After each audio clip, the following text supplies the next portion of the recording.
So, what are the top 5 mistakes to avoid when selling on Poshmark for the first time? That's what we're going to talk about in today's video. But first, my name is Jay with the Thrifty Flamingo. We talk a whole bunch about reselling and Poshmark in general, so if you are interested in that content, definitely subscribe to our channel. We upload videos weekly and go live on Fridays. Now let's jump right into this video. So the 5 mistakes to avoid when selling on Poshmark for the first time. Number 1. Don't start sourcing right away. Don't go out and start spending money on product when you have plenty of stuff at home that you can be getting rid of. I mean, that's what we did when we first started Poshmark. We went through our closets. We found everything that didn't fit us anymore, we haven't worn in a while, and we started listing it on Poshmark. We built a bankroll. We built that money to invest into the business when we started sourcing.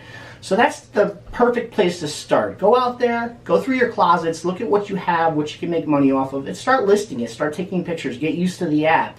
Get to see how the app works, and then move on to sourcing. Tip number 2, when you do decide to go out and start sourcing, make sure you're sourcing for profitable items that are going to sell fairly quickly. Now, how do you determine this? You're going to want to do a comp. So on Poshmark, it's pretty simple to do a comp. All you're going to do is search for the similar item, or if you want, do a broad search for button-down shirts or sweaters or whatever, and you're going to see what's listed on there.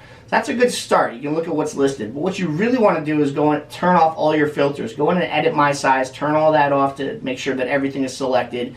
And then move over to availability, and you're going to select sold items. This is going to give you everything that is sold in the past, and it's going to show you, it's going to give you a great idea of, in that category, what's selling and for how much it's selling for.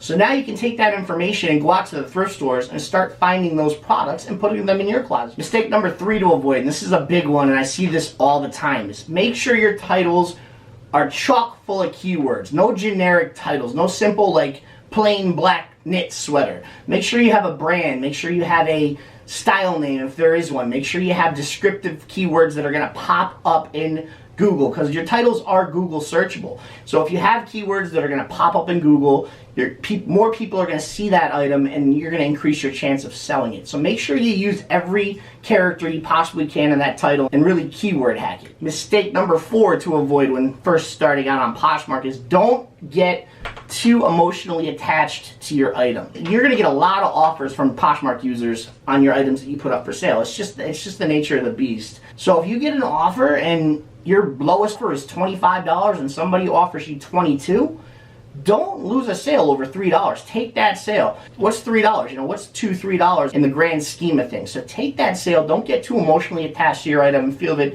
it should be selling for a higher valued price when somebody's offering you something that's pretty close to what you want. And mistake number 5, this is a huge one. We see this all the time, and this is key here to getting proper profit for your items, is do not underprice your items. Look through those comps. Go through those comps and see what these items are selling for. And then what I usually do is add 20 to sometimes 60% more on top of that item's price, so that when somebody makes an offer, it's going to come in at right around where that comp is. So if something is comped at $25, I might list it at $55 or $60.